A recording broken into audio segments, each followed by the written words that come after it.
টক টক অনুষ্ঠানে আবার হাজির হয়েছি আমি আপনাদের প্রিয় শৈবাল ধর। আমাদের আজকে খুব আনন্দ আকাশে বাতাসে স্টুডিওর ভেতরেও, কারণ আমাদের ভাই একটু চুপ করুন, আমি ইন্ট্রোটা দিয়ে নেবো একটু। হ্যাঁ আমরা এই টকটক অনুষ্ঠানে যেটা করি আপনারা নিশ্চয়ই জেনে গেছেন এতদিনে, সেটা হচ্ছে আমরা সমাজের বিভিন্ন নানান নাম করা লোকেদের নিয়ে এসে তাদের দিকে প্রশ্ন ছুঁড়ে ছুঁড়ে দিই।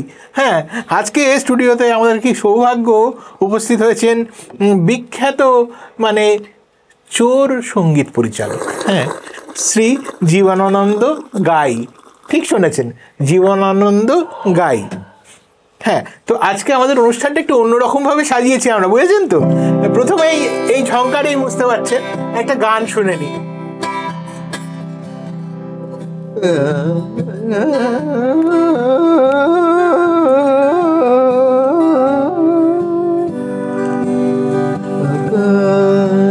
কেন ডাকে?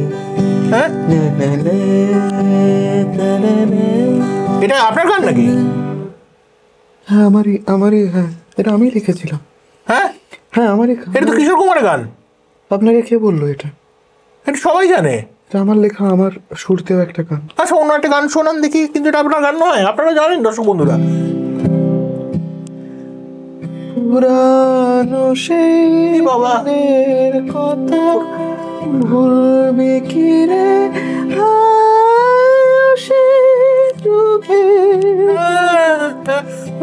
হ্যাঁ বলছি, আপনি একটু এই খান, কফি খান, কোল্ড কফি, দেখবেন গলাটা আবার আরো বেশি খারাপ না হয়ে যায়। আপনার হাত হাত কাঁপছে কি? এটা তো রবি ঠাকুরের গান। আচ্ছা, এই গানগুলোর জন্য আমার গান এগুলো, আপনার গান এগুলো? আচ্ছা আচ্ছা, এই গানগুলোর জন্য কি আপনি মানে ন্যাশনাল অ্যাওয়ার্ড পেয়েছেন কিছুদিন আগে? হ্যাঁ হ্যাঁ হ্যাঁ। কিন্তু মানে একজন ইউটিউবার তো জানিয়েছে কিছুদিন আগে, ইউটিউব যারা করে না এসব, আমরা অত ভালো জানি না, ইউটিউবার বলে মনে হয় তাদেরকে।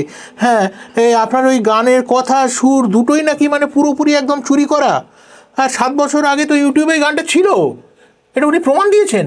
হ্যাঁ, 7 বছর আগে গানটা ছিল, উনি বার করেছিলেন ওটা ইউটিউব চ্যানেল থেকে। সে গানটা আপনি চুরি করেছেন। গানের বিষয়ে একটা কথা আমি আগেই বলতে চাই। গান একটা অনুভূতি, গানের কথা হচ্ছে গানের শরীর, আর গানের সুর হচ্ছে গানের আত্মা। কখনো কখনো দুটো শরীর দুটো আত্মার মিলন হয়। আচ্ছা, হ্যাঁ, তার সঙ্গে সেই গানটার হয়ে গেছে। আমি কারোর গান চুরি করিনি কখনো। তার মানে কি মিলন হবে কতদিনে? এই গানটা আপনার লেখা? মিলন হয় অনেক। আমি প্রায় আমার 12,000 গান লেখা আছে। 12,000 গান। হ্যাঁ ঠিক আছে, আমরা একটা হতে পারে, মানে আপনি যেটা বলছেন। হ্যাঁ, 12,000 গান, মানে গানের বই আছে উনি বলছেন, হয়তো গানের বই আছে, মানে খেয়াল করছেন, 450 টাকা, মানে অন্য লোকের লেখা গানের বই আছে, ওগুলো গুনে বলছেন উনি আর কি। ঠিক আছে। আচ্ছা, পরবর্তী একটা প্রশ্ন করবো আপনাকে। হ্যাঁ করুন না।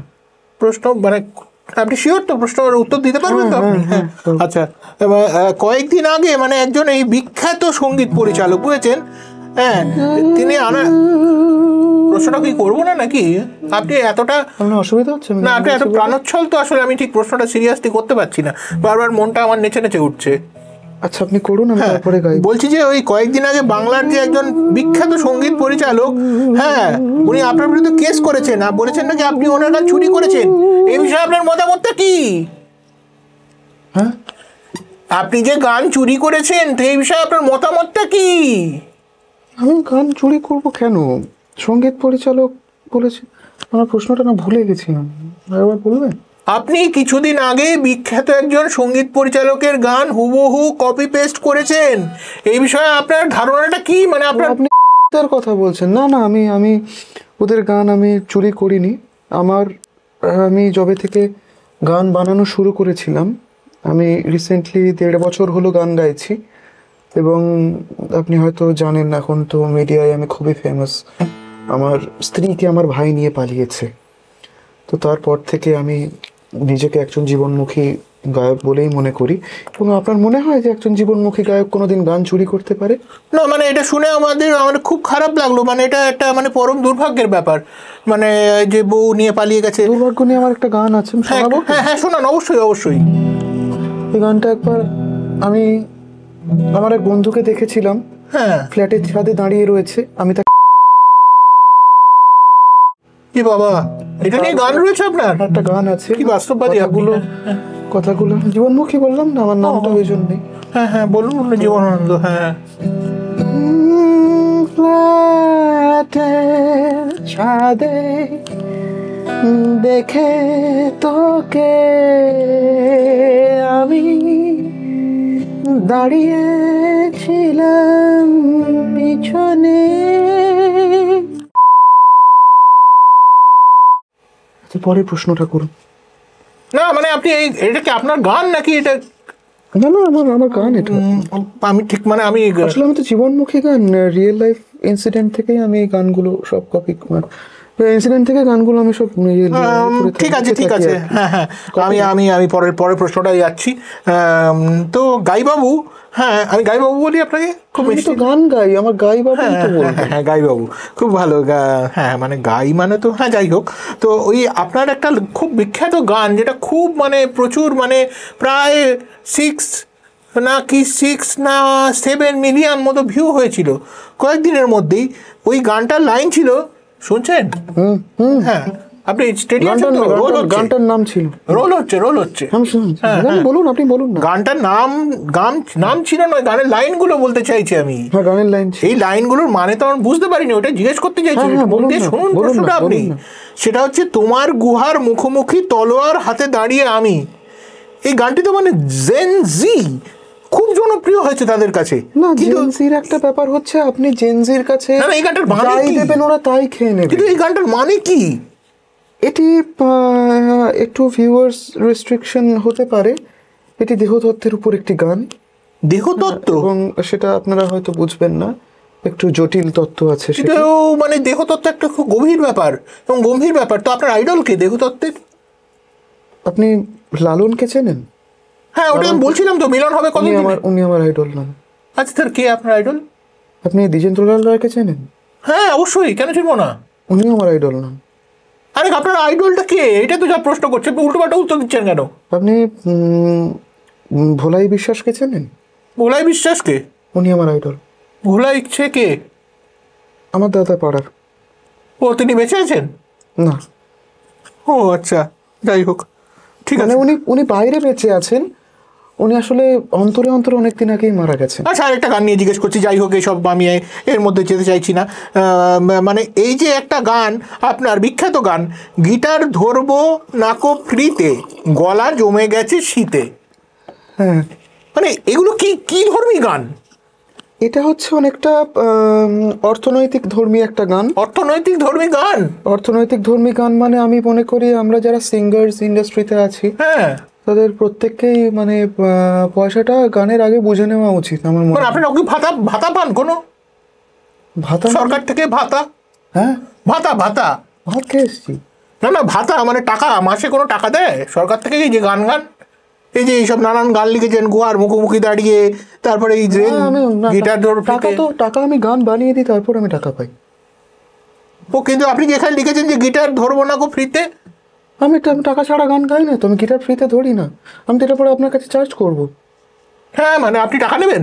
হ্যাঁ, কিন্তু এটা তো এটা আমার পেশা, আমার গান গাওয়াটা আমার পেশা।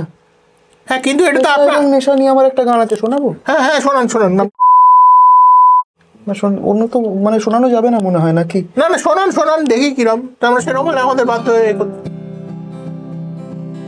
নেশা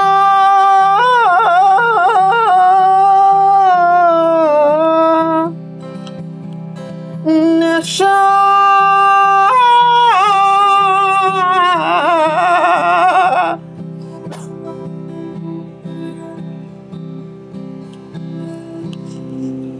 হ্যাঁ বলছি যে নেশা হয়ে গেছে। আর পরের লাইনটা শোনাই। না নেশা হয়ে গেছে, আর গান শুনতে চাইছি না। এই একটা আপনার গায়ে হাত দিলাম, কিছু মনে করবেন না। হ্যাঁ মানে ভালো লাগছে। হ্যাঁ না ঠিক আছে আমি আবার এগুলোতে তেমন পারি না আর কি, বুঝেছেন তো। তো আচ্ছা আপনার যে মানে এই তো সবই তো চুরি করা, মানে যা আপনারা বুঝতে পারলেন দর্শক বন্ধুরা, যে আপনার নামটাও কি চুরি করে, এই যে জীবনানন্দ নামটা? ওটা আমার ছদ্ম নাম। এই নামটা কে? আমার ভালো নাম। হ্যাঁ আপনার মানে গানটার নামটা কে রেখেছিল? আমি রেখেছি। আপনার নাম নিজেই আপনি রেখেছেন জন্মানোর পর? কোন নামটা, এই নামটা না আগে যে নামটা বললেন? দুটোই। দুটো নিজের নাম নিজেই রেখেছেন? আচ্ছা, কিন্তু নিজের গানগুলো একটাও নিজের নয়। সেটা আপনারা আমাকে পছন্দ করেন না, সেই জন্য আপনারা বলতেই পারেন এখন আমার সময়টা খারাপ যাচ্ছে। না আমরা তো পজিটিভই বলছি, আমি তো নেগেটিভ বলছি না। আমি রবি সোমবাবুর কাছে গেছিলাম, উনি জানিয়েছেন আমার সময়টা খারাপ যাচ্ছে। ও, আপনি ওনার কাছেও যান? আচ্ছা, উনি স্টুডিওতে এসেছিলেন? হ্যাঁ, রেকর্ডিং আছে। হ্যাঁ হ্যাঁ হ্যাঁ, বুঝতে পারছি। তো একটা মানে অন্য ধরনের প্রশ্ন করবো কি, করা যায় কি? কারণ আমাদেরও তো একটা, যেমন আপনার শো আছে, আমাদের একটা টাইম আছে, টাইম বাউন্ড আছে, যে এই এখানে আসার আগে হ্যাঁ, এক মিনিট, এখানে আসার আগে কি আপনি কিছু মানে সেবন টেবন করে এসেছেন নাকি? মানে আপনাকে দেখে না মানে ঠিক মানে স্বাভাবিক লাগছে না, মানে নর্মাল। ঠিক আছে, আমার কাছে গানটাই তো একটা, আমি গানকে সেবা করি, গান আমার সেবা। না, আপনাকে একদমই স্বাভাবিক লাগছে না। আপনাকে কিরকম একটা মনে হচ্ছে, মানে আপনি কিছু মানে খেয়ে এসছেন বা আমি একদম আমার আমার আমার আমার চেতনার মধ্যেই আমি আছি, এবং আমি যে গান লিখি, যে গান করি, ও নেশা নিয়ে আমার একটা গান আছে। না আর গাইতে হবে না, কিন্তু আপনি একটা প্রশ্নের উত্তর দিন আগে আমার। সেটা হচ্ছে, বারবার আমি গায়ে হাত দিচ্ছি, কিছু মনে করবেন না, বাধ্য হচ্ছি দিতে। হ্যাঁ ঠিক আছে, মানে আমি আর দেবো না। হ্যাঁ, মানে বিষয়টা হচ্ছে যে তাহলে আপনার যে স্টুডিও, মানে যে আপনার যে হোম স্টুডিও রয়েছে, সেই হোম স্টুডিওতে কিন্তু আপনার 2 বার এনসিবি রেড মেরেছে। এনসিবি তারা কি করেন জানেন তো? হ্যাঁ, এনসিবি আপনারা জানেন তো এনসিবি কি করে? New Zealand cricket board.